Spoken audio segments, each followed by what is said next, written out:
Mga kaibigan, karaniwan na po na naririnig natin ang kasabihan na ang mag-asawa ay nagsisimula sa dalawa lang sila at nagtatapos na dalawa na lang uli sila. Yan po ay dahil sa kapag naglakihan na ang mga anak, di ba humihiwalay na rin sila sa kanilang mga magulang, lalo na kung sila ay bubuo na ng sarili nilang pamilya, di ba, Kajun? Opo, tama po yun. Pero kahit po ang mga anak, kapatid na Dindo, at mga ginigiliw po naming taga-subaybay ay meron ng sariling pamilya, meron na rin po silang sariling sambahayan, hindi po natin dapat malimutan na bilang mga anak, meron pa rin po tayong pananagutan Yan, no? sa atin pong mga magulang. O ano yung pananagutang yun ng Opo. mga anak sa kanilang mga magulang? Mababasa po natin yan sa Exodo 20, ang talata po ay 12. Ganito po ang pahayag. Igalang ninyo ang inyong ama't ina. Sa gayoy, mabubuhay kayo ng matagal sa lupaing ibinigay ko sa inyo.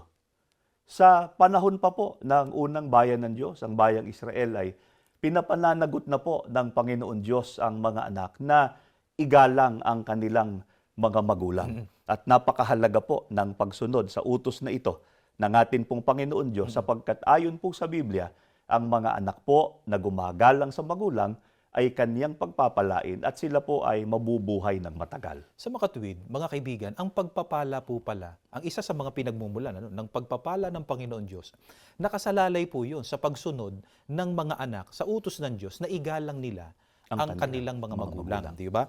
At yan ba noon lang iniutos ng Diyos sa panahon ng bayang Israel, ang unang Hindi bayang po. ng Diyos? Paano sa panahon natin ngayon, panahong Kristiyano tayo? Opo, sa panahong Kristiyano po, sa panahon po natin ay itinuro rin po ng mga apostol ang ukol sa bagay na yan. Gaya po ng ating mababasang nakasulat na pahayag ni Apostol Pablo dito po sa aklat ng Efeso, 6:2 hanggang talatang 3. Igalang mo ang iyong ama at ina. Ito ang unang utos na may kalakip na pangako. Ganito ang pangako, ikaw ay giginhawa at lalawig ang iyong buhay rito sa lupa. Kaya mula po noon hanggang ngayon, consistent po ang aral na itinuturo ng banal na kasulatan na pananagutan po ng bawat anak ang gumalang sa mga magulang.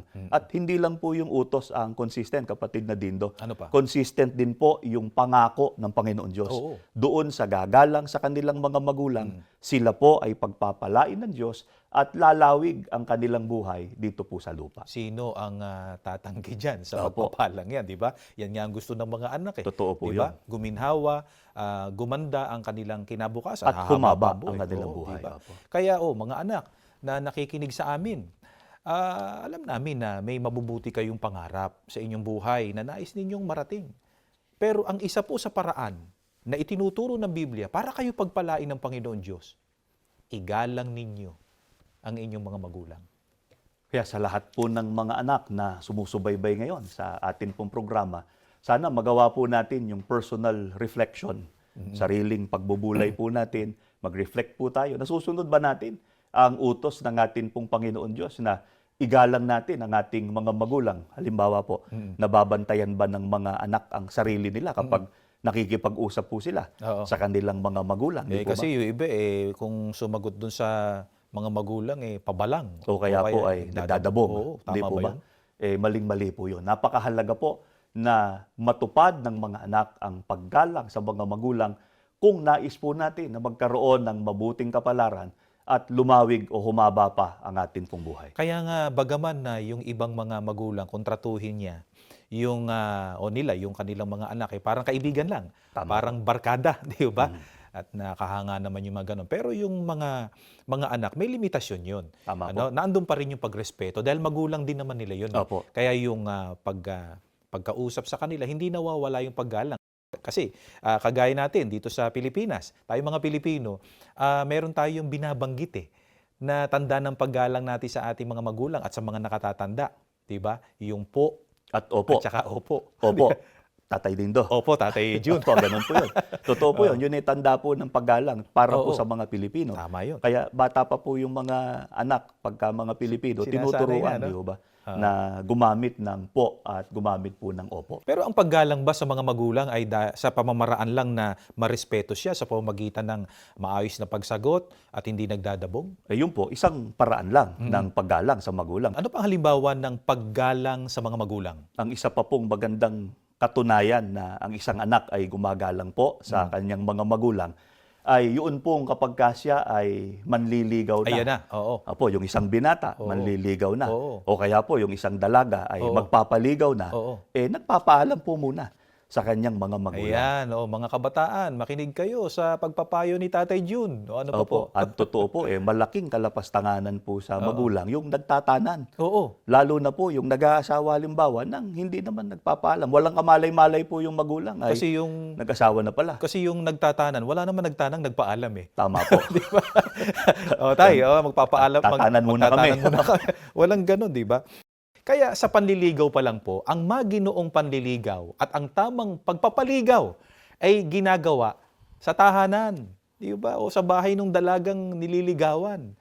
Kaya ang tawag nga ay yung Umakyat po ng ligaw. umaakyat ng Kasi ligaw. may pagpapahintulot, hindi lang po nung magulang nung Oo. manliligaw, pati po yung magulang nung liligawan, may pahintulot po. Yan, May paggalang yun. Paggalang po. yun. Sabi ng iba, makaluma na ho kasi yan eh. Hindi na ho uso ngayon yun eh. Alam po ninyo, mga giliw po naming taga-subaybay, lalo na po sa mga kabataan, na nasa ganyang stage, ang paggalang po sa magulang ay utos ng ating pong Panginoon Diyos mula pa noon hanggang ngayon. Kaya hindi po ito lumilipas. Yun. Ang paggalang po sa Oo. ating mga magulang ay dapat po nating isagawa sa lahat po ng Yan. panahon ng ating pong Oo. buhay.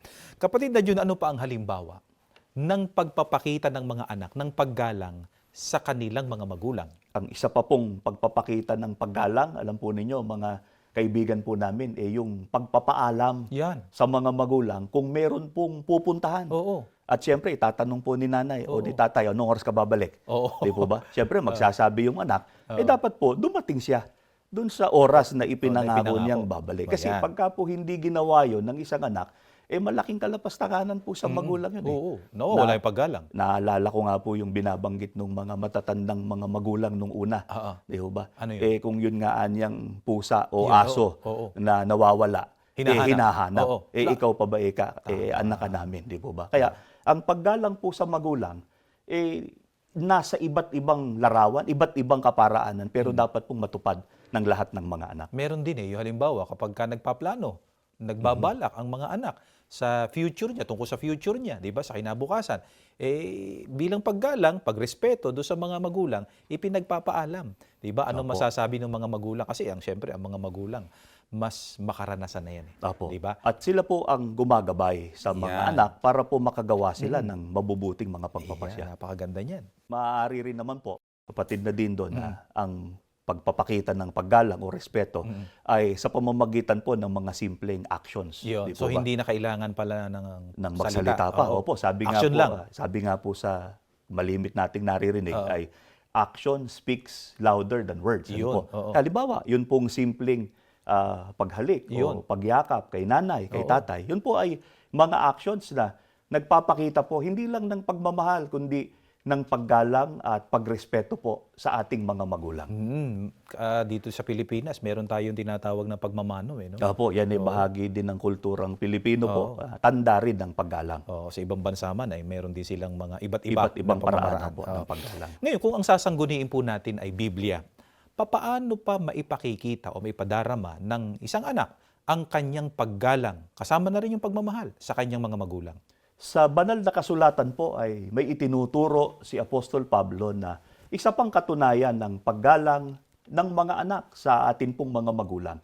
Dito po sa unang Timoteo 5 at ang talata po ay 4. Kung ang isang babaeng balo ay may mga anak o apo, ang mga ito ang dapat kumalinga sa kanilang magulang bilang pagtanaw ng utang na loob, sapagkat ito ang nakalulugod sa Diyos.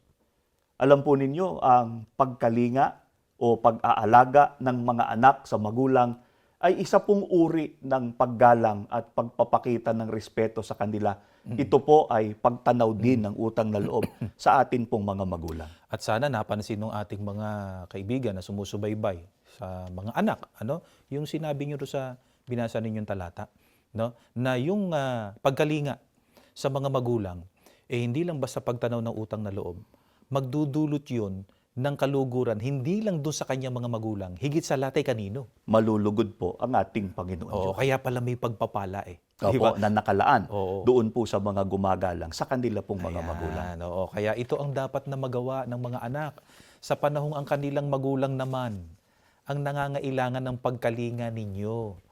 Na kapag ka sila naman ang matanda na, mahina na, hindi na kayang gawin yung mga dati nilang ginagawa nung bata pa sila sapagkat sabi nga humihina, nawawala yung dating Kakaroon lakas. na ng limitasyon ng Oo. kanilang kalakasan. Oo, kayo naman ang tatawagin nila. 'Di ba? Kung noon kayo yung sinusubuan kapag ka kumakain. Inaalalayan, Diba? di po ba? Inaalalayan pag naglalakad. Oo, kayo naman ang gagawa niyan sa kanila kapag ka sila ay wala nang kaya. At alam po ninyo kung paanong may iba't ibang paraan ng paggalang na tinalakay po natin kanina. Meron din pong iba't ibang paraan ng pagpapakita ng pagkalinga o pag-aalaga sa mga magulang. Ano po? At Oo. hindi na kailangan pang hintayin po Tama, oo. na yung magulang ay magkaedad bago kalingain, di po ba? Oo, sinasamantala niya ang bawat pagkakataon na kasama niya ang kanyang mga magulang, buhay pa, malakas pa, pinapakita na yung pagkalinga, tanda ng paggalang. Opo. At siguro po magbigay tayo ng ilang mga halimbawa. Halimbawa Ayan. po, kapag yung magulang na malakas pa naman, bata pa, siyempre po nagkakaroon ng sakit, Oo, nagkakaroon normal yun ng sa tao. karamdaman. Pagka po yung magulang ay may sakit, bilang pagkalinga ng anak, sila nag-aalaga doon sa Oo. kanilang magulang. O kaya, yung mga gawaing bahay po Yan. na siyempre, pagka may sakit yung magulang, hindi nila magagawa, tulong-tulong yung mga anak na gawin yung mga gawaing bahay para makapagpahinga yung kanila pong mga magulang. Respeto ang tawag doon. Opo. Di ba? Paggalang. Paggalang at Oo. pagkalinga po. Yung mga anak na pinagkalooban ng Diyos ng pagkakataong makapagtrabaho na. Opo. Di ba? Kumikita na. O yung man lang sagutin niya yung mga bayarin. Opo. Di ba? Sa Yung mga bahay. bills. Opo, Yung mga sa bills. bahay. Oo. Tubig, kuryente. Pagtulong, paggalang pa rin. Opo. Pagmamahal. Nariyan Pagkalinga. din po, nabanggit po ninyo yung mga anak namang meron ng kakayanan. Yan. Di ba? Pagka po dumarating yung mahalagang milestones Yeah. sa buhay ng atin pong mga Oo. magulang. Halimbawa po, anniversary ng kanilang kasal Oo. o kaya po ay kanilang kaarawan, Ng magulang, oo. nakapagbibigay ng kaunting regalo. Di Yan. ba? Hindi man Oo. siguro kamahalan, pero Oo. alam po ninyo, hindi naman hinahanap ng magulang yung mahal. Oo. Kahit na simpleng-simple lang yan, basta nanggaling sa kanilang mga anak, yun po'y tanda ng pagkalinga. Tanda po ng paggalang at respeto sa mga magulang. Ayan. Oo. Tinitreat, di ba? Opo. Sa mga restaurant. Kahit Kung walang kailangan. okasyon, actually, Oo. hindi naman na kailangan hintayin pa yung birthday, di ba? Oo. Ang totoo po, maraming ganong mga anak po. Halimbawa, nagkaroon sila ng mga biyaya, may dumating na biyaya sa kanila, bunga po nung kanilang pagtatrabaho, Pagsisikap. bunga nung kanilang pagsisikap, hindi po nila nalilimutang Ayan. magkaroon ng bahagi Yun. roon yung kanila pong mga magulang. Oo. Ano? Paano yung halimbawa? Wala pa naman kasing trabaho, nag-aaral pa. Paano yun? Yung sinasabi ninyo na pagkalinga sa mga magulang sa ganung paraan. Pwede naman pong yung anak ang magluto. Yun. Di ho ba? Oo, tama. At pwede pa rin silang kumain sa labas. Oo. Ilalabas lang nila yung kanilang pagkain galing sa loob ng bahay. Pwede na bang ilabas ho kasi nga po, hindi naman ang mahalaga yung gagastos. Oo. Ang mahalaga po, maramdaman ang ating pong mga Mga magulang na magulang. bilang mga anak po, kinakalinga po natin sila.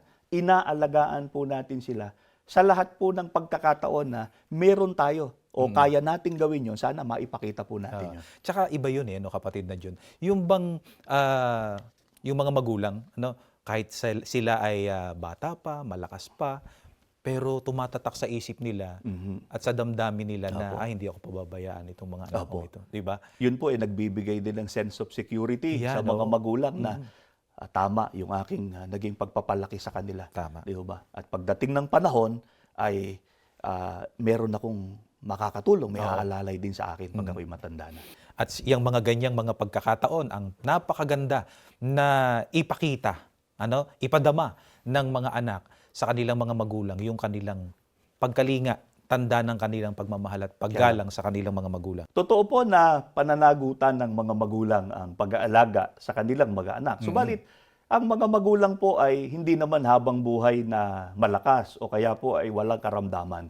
At darating po ang panahon na manghihina rin sila, bunga ng pagkakaedad, at may pagkakataon nga po na kahit yung kanilang sarili, Oo. hirap na sila na alagaan ang kanilang sarili. At sa ganung mga pagkakataon, kapatid na Jun, ang mga anak naman ang kailangan ng mga magulang. Doon nila ipakita sa ganung mga sitwasyon ng mga anak yung pagmamahal, yung bunga ng pagkalinga nila sa kanilang mga magulang. Opo, at yun ang pagkakataon, napakagandang pagkakataon po na masuklian naman nila. Yun, oo. Masuklian ng mga anak yung ginawa pong pag-aalaga, pag-aaruga sa kanila ng kanilang mga magulang mula pa po nung sila ay mga maliliit pang bata. Napakasarap nitong topic natin at kwentuhan natin, kapatid Opo. na John. Di ba mga kaibigan?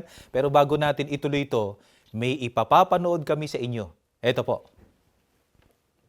Paano ko po ipinapakita ang aking paggalang sa aking mga magulang? Pangunahin na po ang pagsunod po sa kanilang mga utos. Sa pamamagitan po ng mga salita, katulad po ng paggamit ng po at opo, pagsasabi po ng I love you, pagyakap po sa kanila. Pag may sinabi gawin, agad.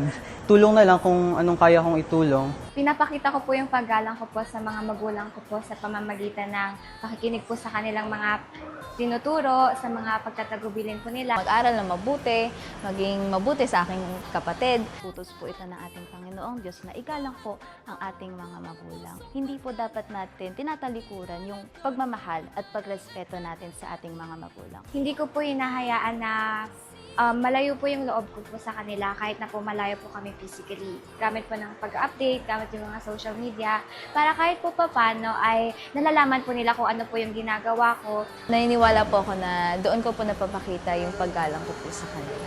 At higit sa lahat po, yung pagsama ko po sa kanila sa aking po mga panalangin na mabigyan po sila ng mabuting kalusugan at makasama ko pa po sila sa mga paglilingkod po sa ating pong Panginoong Diyos. Kapatid na Jun, pwede ba nating palakpakan yung mga anak na napanood natin kanina? Di ba? Opo, Palakpakan talagang. natin sila. Di ba? Kahanga-hanga. Ngayon, sa kabilang dako, ano naman po kapatid na Jun ang sinasabi ng Biblia dun sa mga anak? Kasi meron yan eh. Opo. Yung mga anak na hindi gumagalang sa kanilang mga magulang. Sa Biblia po ay may ganitong pahayag sa unang bayan ng Diyos na atin pong mababasa sa aklat po ng Deuteronomio 27, ang talata po ay 16. Sumpain ang sinumang hindi marunong gumalang sa kanyang mga magulang. Paano pong magiging mabuti ang kapalaran ng isang anak kung sumpa ng Diyos ang sumusunod sa kanya dahil po hindi niya natupad yung paggalang sa kanyang mga magulang. Wala naman sigurong ang pipiliin yung sumpain siya ng ng ating po Panginoon Panginoon Diyos. Diyos. Di ba? Kaya ang piliin ninyo, mga anak, yung pagpapala na inilalaan ng Diyos doon sa gagalang. Di Sa ba? kanilang mga magulang. Oo, wag itong may kalakip na sumpa sapagkat hindi sila marunong gumalang sa kanilang mga magulang. Ngayon, yung ganyang kalunos-lunos na sasapitin ng mga hindi gumagalang sa mga magulang, yan ba ay noon lang sinabi ng Panginoon Diyos? Hindi po. Ang totoo, hanggang sa panahong Kristiyano, ay itinuturo din po yan ng ating Panginoong Hesukristo, kagaya po ng kanyang ipinahayag na mababasa po natin sa Mateo 15 at ang talata po ay 4. Sapagkat sinabi ng Diyos, igalang mo ang iyong ama at ang iyong ina, at ang manungayaw sa ama at sa ina ay mamatay siyang walang pagsala.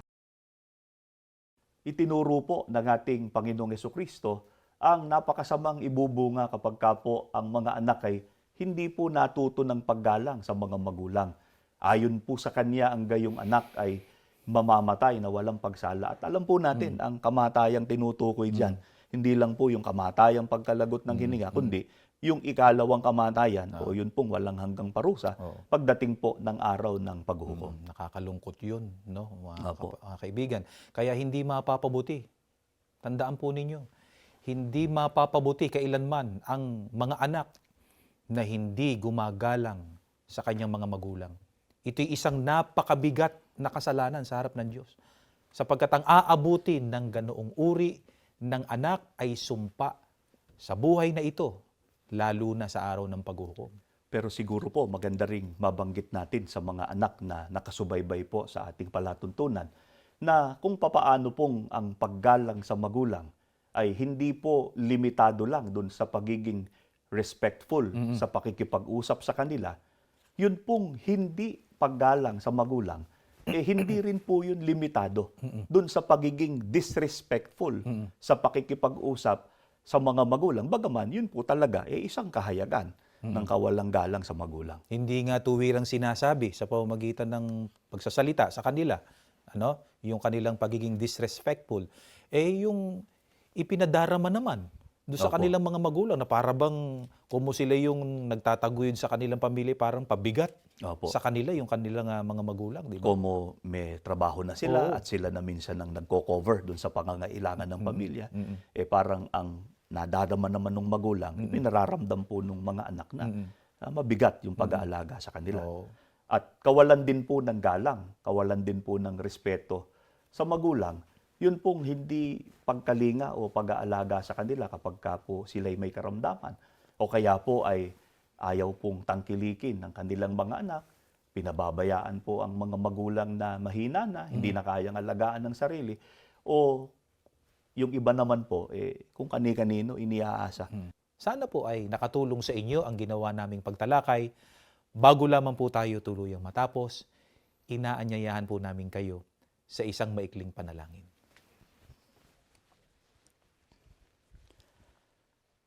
Ama namin Diyos, salamat po ng marami sa iyo Opo. sa pagbibigay ng pagkakataon sa programang ito Opo. para maibahagi po namin sa aming mga kapwa ang tungkol sa iyong mga kalooban, Opo. kaugnay ng paggalang at pagkalinga ng mga anak sa mga magulang. Amen.